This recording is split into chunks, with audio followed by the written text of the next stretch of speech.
let's just get this thing started. Right about.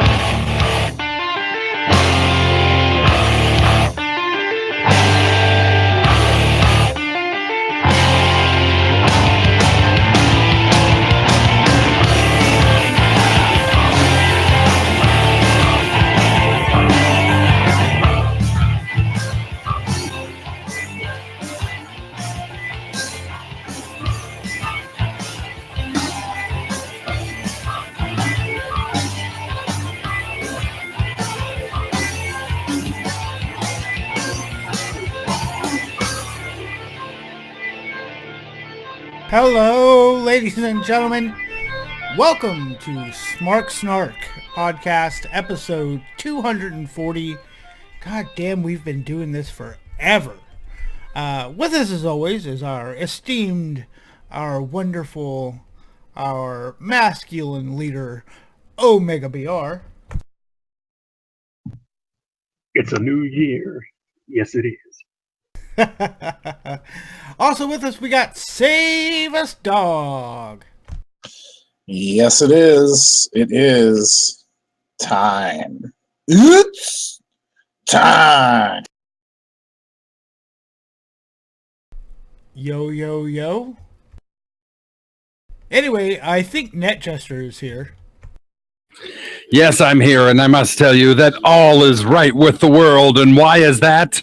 Because Japanese Cena, none other than Tanahashi, has a belt as of last night. Thank you, New Year's Dash. Spoilers for the people who Massive haven't seen that spoiler. yet. Yeah. Sad. What a cunt. You should probably go sit in timeout. Vassar, I think he's off taking a dump somewhere and will be with us later on in the show. So with that, let's get right into the news. The Anthem has a... First, I have to thank podcastsleeps.com and say, twitter.com/smarksnark, facebook.com/smarksnark, instagram.com/smarksnark, tumblr.com, MySpace.com/smartsnark. yeah, Tumblr, Friendster.com/smartsnark. right. What's the other one we have? Farmersonly.com/smarksnark. So you don't have to be lonely with your wrestling podcast. Anyway, into the news. Anthem has officially announced a majority stake in TNA, with Dixie Carter retaining a minority stake. Jeff Jarrett is backstage at the TNA tapings and has been in talks with Anthem to try and get Global Force Wrestling a TV deal while helping them transition. There will likely be no major changes until at least March, as they would like to get the new set of TV tapings over with smoothly. Fuck me. So maybe come March, things start getting better? I mean, aside from Final Deletion and Final Deletion 2, like, things have been progressively worse. Maybe things get better now?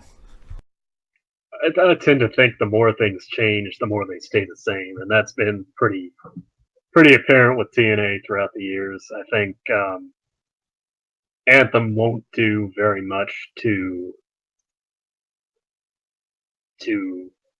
not necessarily improve things, but not much to change. I mean, you've already got Jeff Jarrett backstage.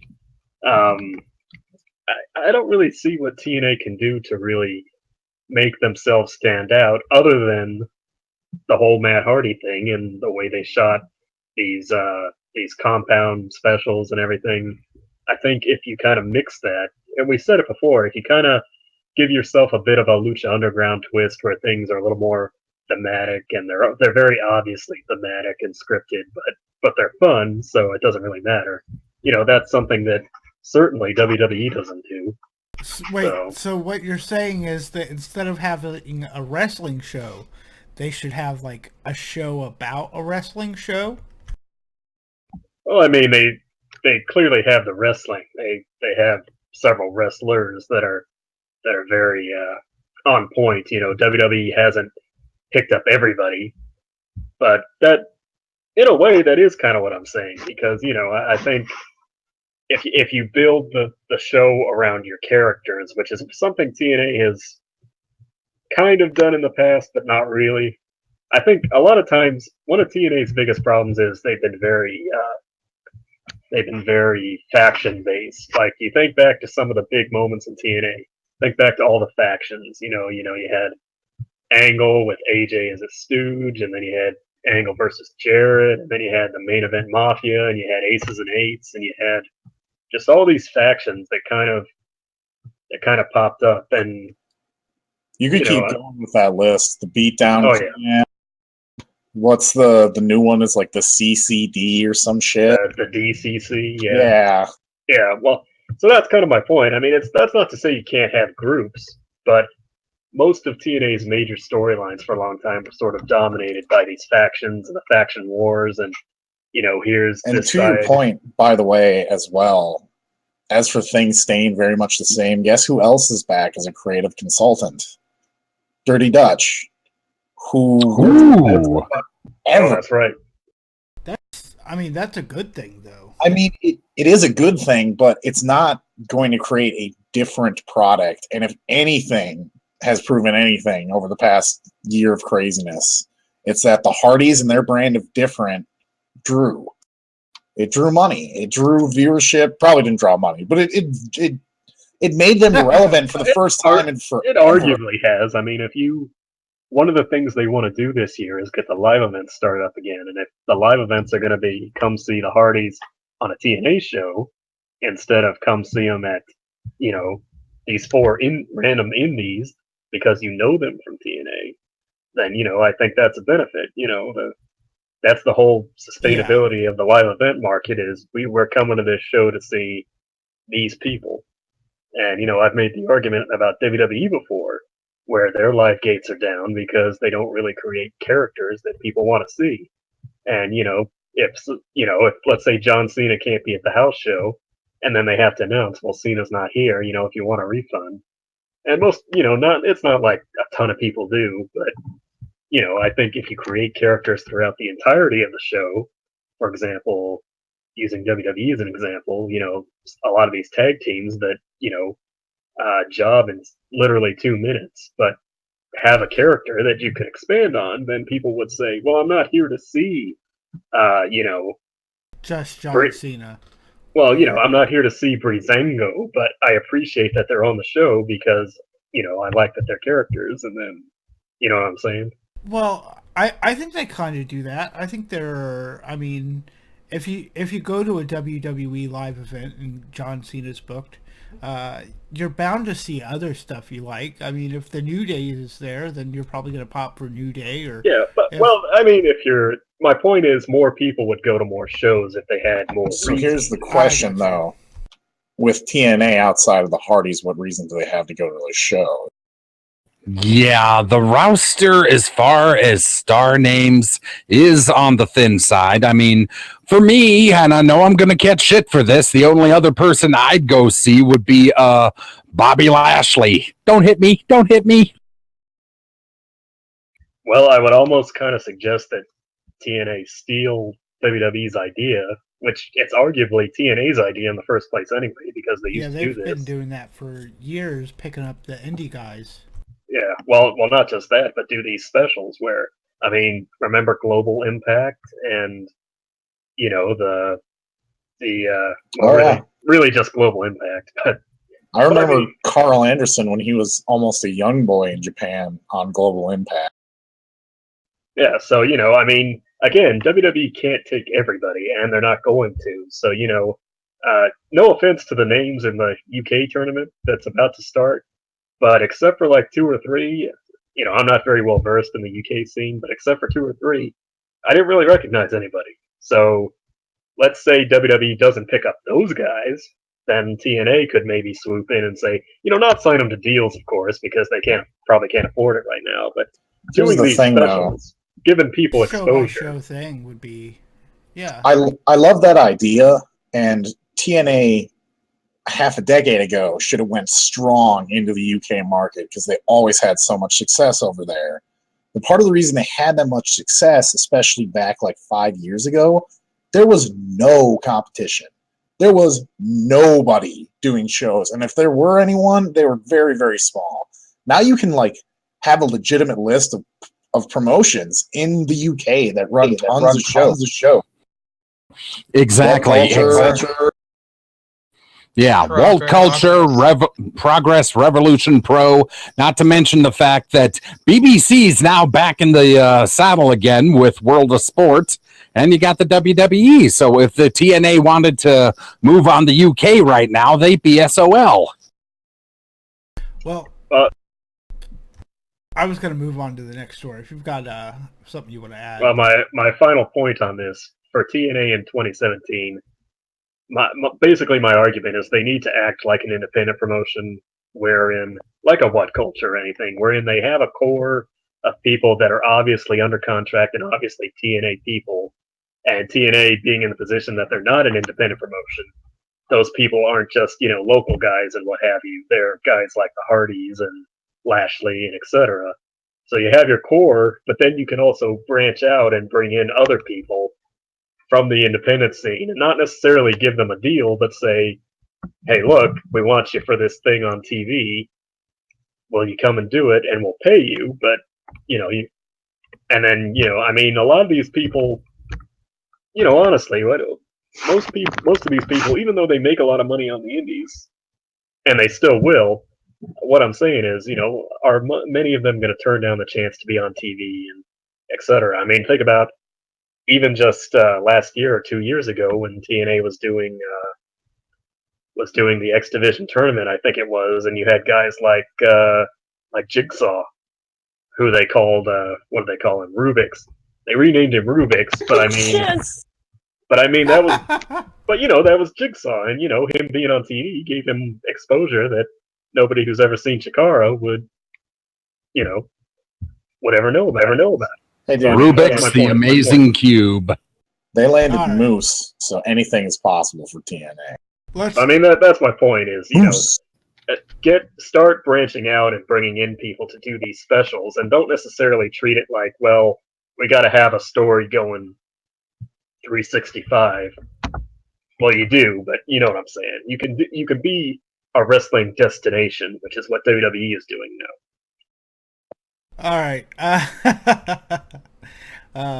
Vassar just posted a funny picture in the chat with which our YouTube viewers, if we have any at the moment, I'd have to check the live dashboard. They would be able to see. So speaking of, well, we touched on the Hardys a little bit earlier, but Matt Hardy's TNA deal ends on February 27th, and Jeff's contract is ending soon after, and they have entered negotiation, and Matt will likely want to retain most, if not all, creative control over his character. Also, it said that WWE officials reportedly have no interest in bringing back the Hardys because they are fun, and everyone knows the WWE is, for the most part, against fun. No fun. No, they're more against drugs, sadly. Whatever drug Matt's on, I want some. If he resigns with TNA, I would assume he has 100. He probably has 100% creative control over his character right now. So it's all a matter of who's going to pay the money and who's going to give him the most opportunity to do what he wants, and it's probably going to be TNA. Yeah, I can't see them letting him leave as long as they have the budget to keep him. And frankly, we were talking about house show draws. If they're really wanting to get back into house shows, the Hardy Boys are still a good house show draw. They can still draw people. So. Oh, absolutely. They were drawing people before all this deletion hype. I mean, your average casual wrestling fan or somebody who used to watch is going to know the Hardys and maybe want to take their kid to go see him. You know, my favorite thing about Broken Matt is that it's sort of like the what is the name of that show? Passions. It's like the Passions of wrestling. Well, that and like his entire family knows he's crazy, yet they just play along with it. Passions. I could think of 20 better soap operas than Passions. I was gonna say, I think Passions was a little better produced than TNA. But Rex. Let's all have a moment of silence for Timmy, and then we'll move along to the next story. Was Timmy the midget? He was not a midget. He was a little person, and he was a living doll brought to life by a powerful, centuries-old witch. Anyway, I used to watch Lethal. Passions. Yeah, I used to watch it religiously. It's a good show if you're into camp. Jay Lethal has confirmed he signed a new 2-year deal with ROH. Also, Bobby Fish has signed a new deal with Ring of Honor. Kyle O'Reilly was working ROH as its champion without a contract and will not re-sign with ROH. Todd Grisham has signed with UFC as an announcer, revealed just after longtime lead Mike Goldberg is leaving. The fuck? Well, that's sad, but at least Joe Rogan ain't going anywhere. Oh, hell no. That's his cash cow, baby. You think he wants to go back to doing stand-up? Nope. or a I podcast. fucking hate Todd Grisham. I really do. And he's going to be awful. And that's all I've got to say about that. Now, wasn't this a guy? Wasn't this the ex-WWE guy, or is that another Todd? yes. Okay. Yeah.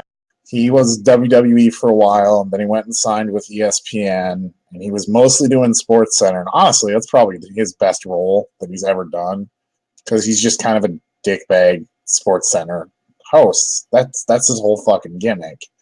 But if he's doing live play-by-play commentary, that's gonna suck. He was always bad at that with wrestling, and it's twice as fast in MMA. God damn it, Faster. Pointless. Such a shitty signing. And if they're going to go after someone from ESPN, go after Max Kellerman. One of Go us after has to someone be with some drunk. fighting experience. Or Coach. Or fucking anyone. Coach would have been a good pick. Coach Why was- Todd Grisham? Coach Why? Coach is GOAT. All right. Anyone else have anything to add? Well, also, the word that's been coming out as far as we talked a little bit about World of Sport and that coming back. Word is that apparently the parent company, which I'm pretty sure that's ITV, ITV was happy with the ratings for World of Sport, the first premiere episode or whatever. So they are going forward with a full series. We'll have to start adding World of Sport to the ratings. We'll be hyped for that. But one more thing on Coach. Didn't he used to commentate Sunday Night Heat with Lita for a while? He used to commentate Sunday Night Heat for a long while, actually. Yeah, but Lita was one of his co-commentators for a while. And she wasn't really that bad back then, and now she is complete trash. Well, she's got Vince and whoever else in her ear telling her what to say. Yeah. Because Lita is not a bad promo. She is but you put really just, cool. You and put really just good, about yeah. anybody in that seat with somebody screaming at them over the headset from Gorilla saying, you know, push this, do this, and you're going to fuck them up. Like, Michael Cole wasn't that bad at first, but now he's terrible. So, there's that for you. All right, let's get in to the 15-minute time limit. The 15-minute time limit. Much. There we go. We're going to do our 2016 retrospective. Looking back over the year. Retrospectacular. Yeah, spectacular, spectacular. No words in the vernacular. Uh, oh, Jesus. I just quoted Moulin Rouge. Let's take a look at some of the things that happened. God damn it, faster. Let's take a look at some of the things that happened in 2016, like the New Day becoming the longest reigning tag champs in history. I know that you're gonna be super hype about that because you really love New Day, but I think they were still about halfway through the year, and they just kind of kept riding it out until they had the belts, and now they're still going as longest reigning tag team champions, even though they don't have the belts anymore. Yeah, but they're still the longest reigning tag team champions of all time. Good They're for not them, the but they don't champions need. now. But Good for them, that's but they don't need to keep bashing it down our yes, throats even yes after they they lost. yes they No, do because it's Vince wants to bash it down our throats to piss off Crush and whatever Demolition. Yeah, I think he wants to piss off Demolition by doing that. I mean, Because I remember when Punk became the longest reigning champion, they just kind of shut up about it afterwards. they did one promo with like Heyman talking about how long he had held the title for, and that was about it. But it was so clear with how they lost the belts the first chance they could lose them and still break the record, and it was kind of sad and felt like a wasted opportunity for me. But I mean, congrats to them. Yeah, I They think go they down in should the history book. I definitely thought they should have had it like at least a month or two more. Yeah, than that's what they I was did. gonna say. Like another month or two. Like the first time one of their matches is exciting because you don't know if they're going to win or they lose. They just lose. Right. But that was a hell of a match, though. It was a great match. I'm not going to deny Yeah, that. it was. So much back and forth. You know, they got outplayed by their own thing. But who won? Sheamus and Cesaro. Not any of the tag teams that they beat the shit out of for an entire year. Not the club or anyone who could have used legitimate anyone. Well, now we can get a really good Sheamus Cesaro versus the club. Yeah. Yeah. So how long until three Sheamus heels and one face in that? Well, you can hope, but there you go. Sheamus and Cesaro will put over the club and then have their breakup feud, and then I don't know, probably the New Day will take it back off the club. But let's talk about we had AJ and Shinsuke Nakamura and the club. Yeah, and the club. I think Asuka came in last year. So last year was a banner year for NXT, taking in people from NJPW. Oh my god. It's probably the best set of wrestlers to come into the WWE in a really long time. Definitely over, that kind of period of time. I don't think they've ever had an influx of that many good wrestlers all at once. Just a couple of months, wasn't it? It might have been, but Not I mean, counting even Asuka, during who came in earlier. I think the last time an influx of like really good wrestlers came in like that was probably during the late 90s and early 2000s. Plus, we've gotten, and on another note, I'm not looking down the list to see if it's mentioned, but a lot of other really good wrestlers came in, including Finn. Or actually, no, Finn was the year before, wasn't he? Yeah, he was 2014, I think. Okay, because so then Finn was gone when AJ showed up in New Japan. Yeah, so then we had. Then I was thinking of like Samoa Joe and other people that came into NXT more recently. Yeah, but sort of the thing that ties AJ, Shinsuke, and the club together is they were all big stars for New Japan. They were all at Wrestle Kingdom last year. They all performed, and AJ and Shinsuke were in the semi-main and put on one of the best matches of the show. That was a hell of a match. I remember watching it.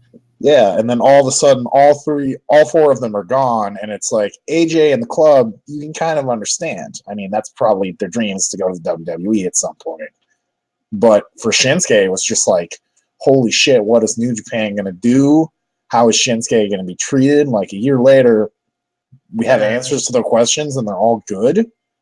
Like it's all good news. It's amazing. I never would have saw that coming. I thought for sure that WWE would misuse all of them horribly. But it changed so much that New Japan themselves changed how they work wrestlers' deals so they don't do year to year as often, especially with their bigger talents. Yeah. And that makes sense. Crazy. Let's see. Also on the list, we have the brand split. And best thing to happen to SmackDown in forever. Oh, yeah.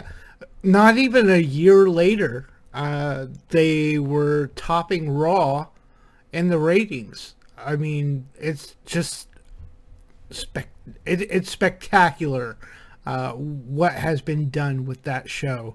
I don't understand why they're not looking at all the good things about SmackDown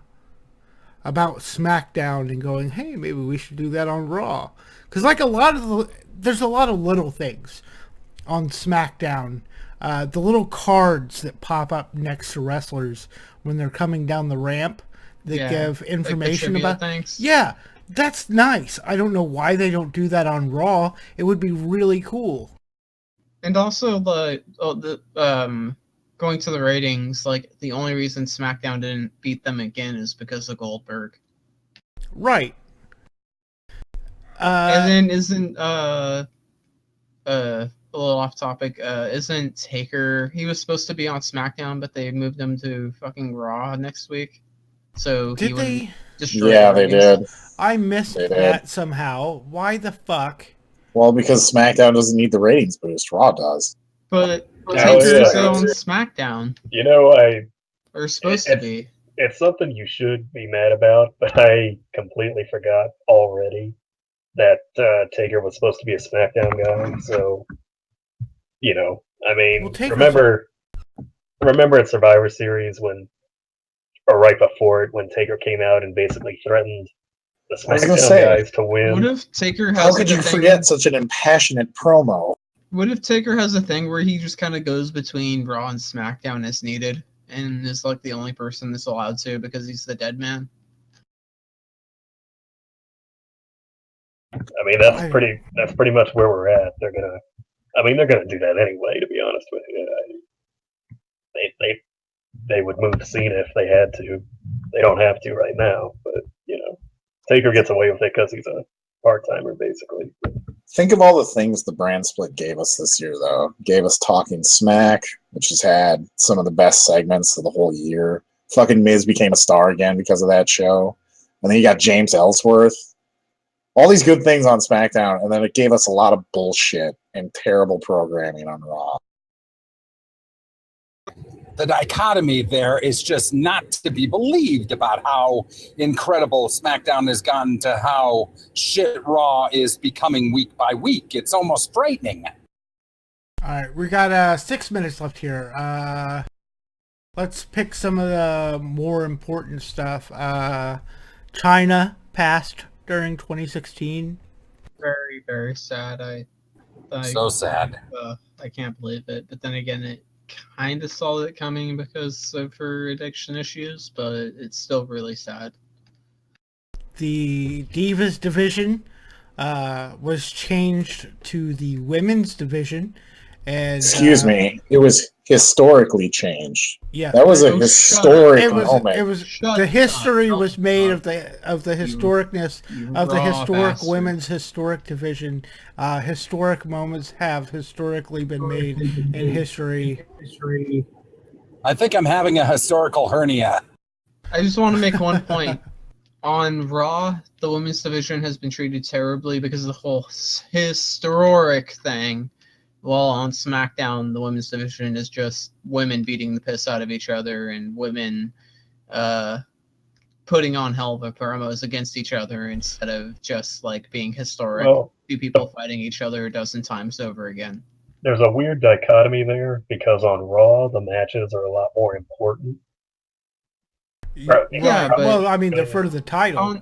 Yeah, well, I mean, on SmackDown, they're I mean, in treated more general. like actual competitors instead of being historic fighters. They're Well, just that's the point I'm going to make is that okay. I'm sorry. at least hype wise, it's probably because Raw plays up the whole historic thing. And obviously, they ran with the Charlotte Sasha feud for quite a long time, and it did get a little old.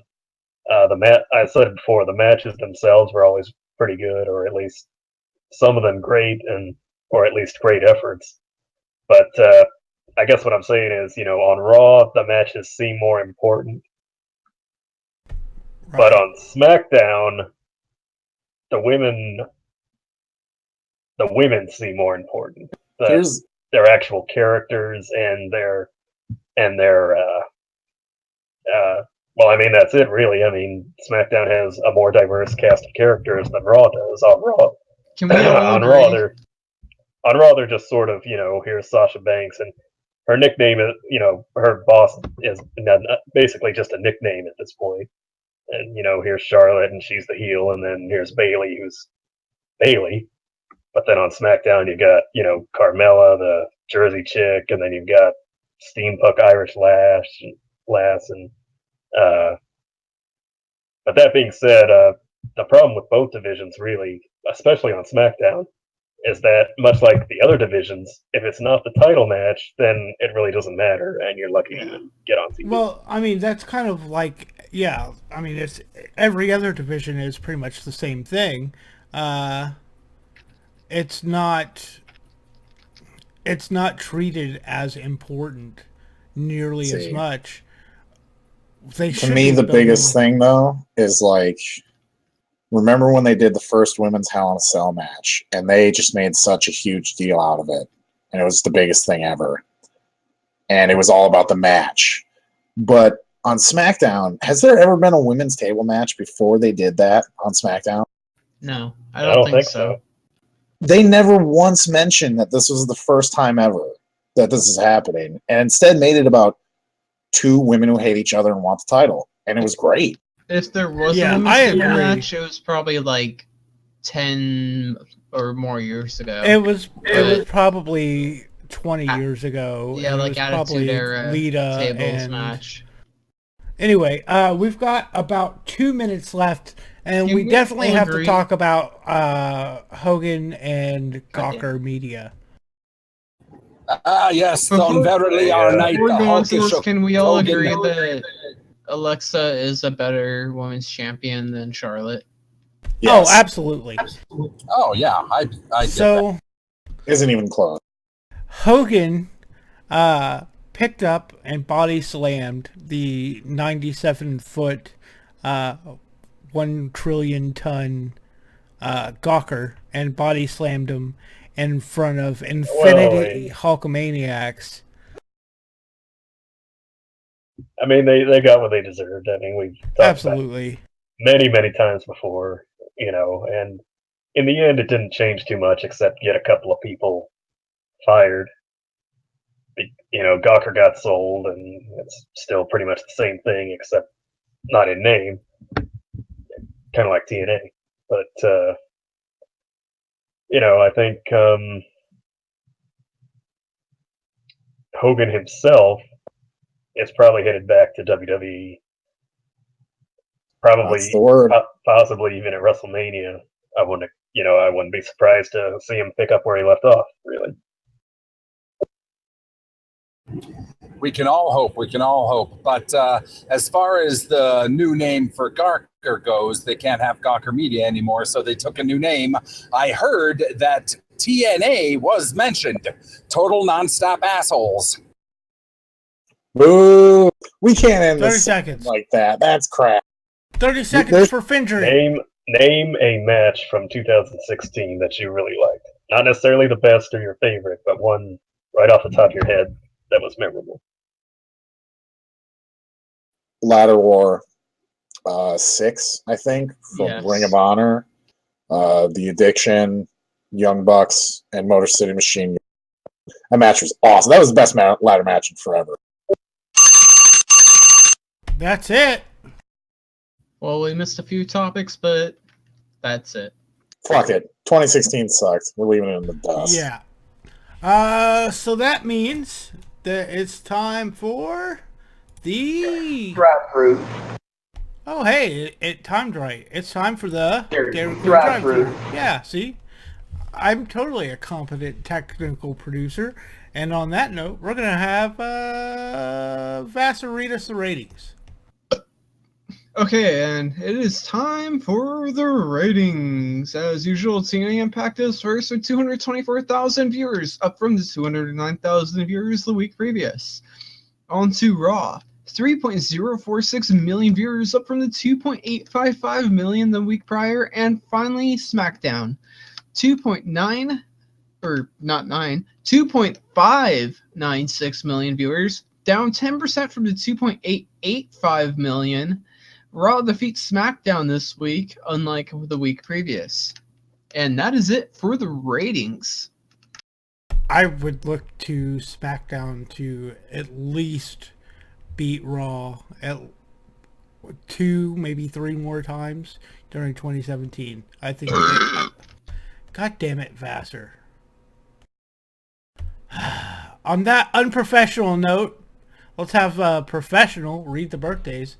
Save us, dog. Please save us. No, you're on your own. Happy birthdays. Happy birthday. This is all 2017 birthdays. Fuck 2016. Happy birthday this 1st of January, a few days ago, to the glorious one himself, Bobby Roode, to Veda Scott, to Silesia Sparks, to Kenji Takashima, to Azazel, okay. Super Colt, Kimberly Page, the Diamond Doll herself, and the Mouth of the South, the one and only Jimmy Hart. Happy birthday to all of them on the 1st. Happy birthday on the 2nd to Antonio Honda, to Matoko Baba, to Matalo, and to beautiful Bobby Harmon. I was thinking someone else. Never mind. Happy birthday on the 3rd to New Jack, to Vic Grimes, to Guts Ishijima, to Art Cruz, to Itsuki Yamazaki, and to Jim Ross. Good old JR. New Jack and JR share a birthday. That's great.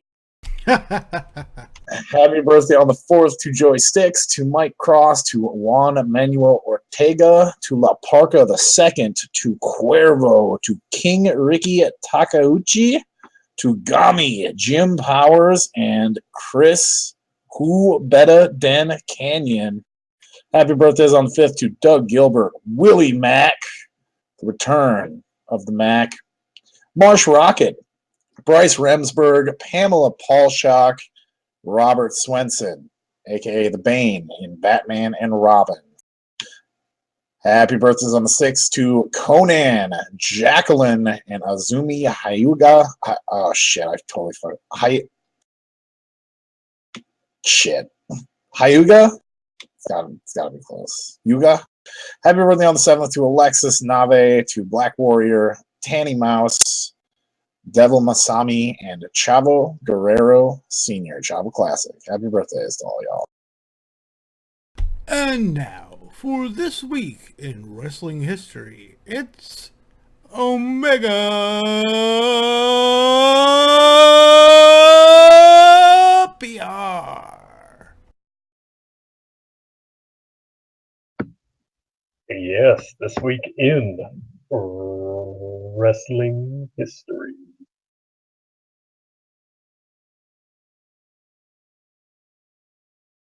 Circa 1948, where Orville Brown defeats Sonny Myers in Des Moines, Iowa to win the NWA World Heavyweight title.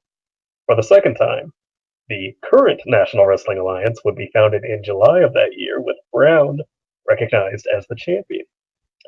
Jump to 1968, where Frank and Jack Dalton defeat Don Carson and Dick Dunn to win the vacant NWA Gulf Coast Tag Team title in Dothan, Alabama. Title was held up after a match between then champions Randy and Rip Tyler, and Ramon Perez and Eddie Sullivan in Mobile on November 2nd, and vacated when the champions no-showed a scheduled November 8th match. And in 1996, Jason the Terrible and Super Leather defeat Horace Boulder and Hisakatsu Oya for the FMW Brass Knuckles Tag Team titles in Tokyo, Japan. And that was this weekend wrestling history.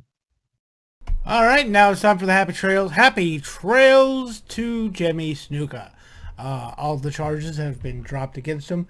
Both sides asked Judge Bannock to drop the case if she determined that his mental health would not improve enough to stand trial, which she now has. Also, happy trails to Alberto Del Rio, who is the new Sonny on this show. God damn, this guy is in our happy trails so much now. Happy trails to Alberto Del Rio, who was arrested with his brother, and I'm going to try this in my Leobin? Anyone with it's Leubin. I thought never mind. It doesn't. Leubin, Austria, following a I would assume.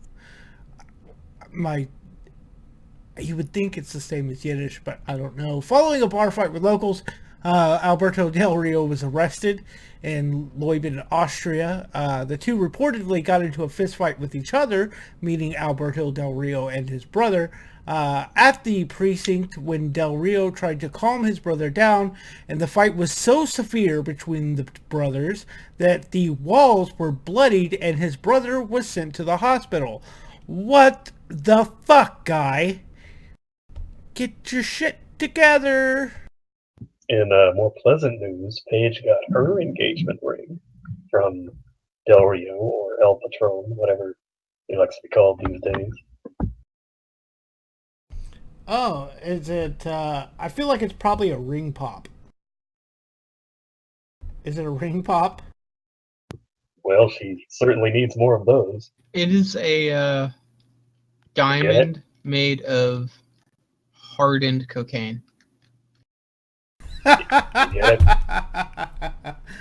right.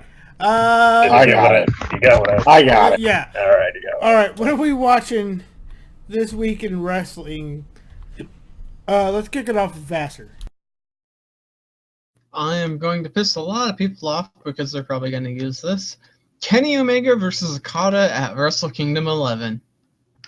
I have not seen WK11 yet. It is amazing. Surely we will speak about it next week, but I did hear, however, that the main event, Omega and Okada, got the first, I believe the first ever, 6-star rating. Oh, 6 stars? Damn, Meltzer. Yep. Dude, it deserved stars. it. It deserved it so much. It did deserve it. That was one hell of a match, and it just kept going every time you think it would stop. And it made everybody mad, just like you made us mad. So. Wait, I made you mad? Oh, because he took the match. Oh.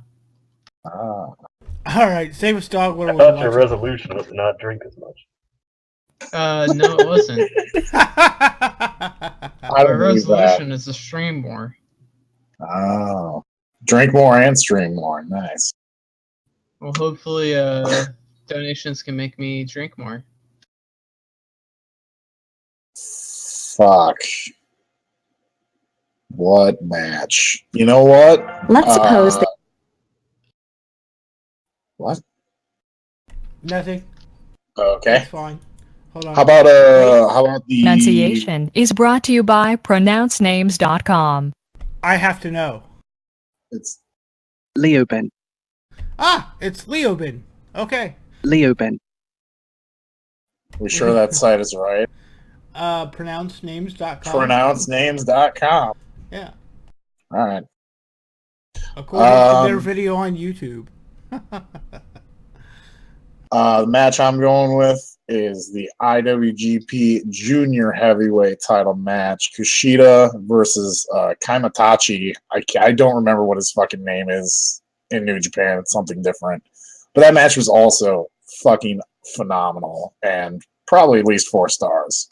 So not 6 stars, but this was a damn good show, and that was the final 4 matches are just magic. And it's start with that one and watch the last 4, and that's like the best 2 hours of wrestling you ever see.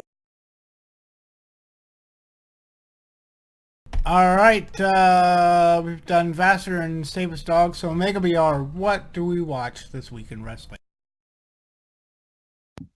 I had heard, I think I had this right, that Tetsuya Naito and Hiroshi Tanahashi, like Manchester had mentioned earlier, or was gushing about, or oh no, that was something else. But I heard a lot of people were of the opinion that Naito and Tanahashi should have been the true main event, and that was reportedly the match everybody was talking about following the show, as good as Okada and Omega may have been. So if you're pressed for time and can only watch 2 or 3 of them, I would just go ahead and say watch the latter hour and a half, because all of those matches from Mr. Meltzer got either 4.5 stars or the titular 6. 6 fucking stars, bro. 5 was not enough.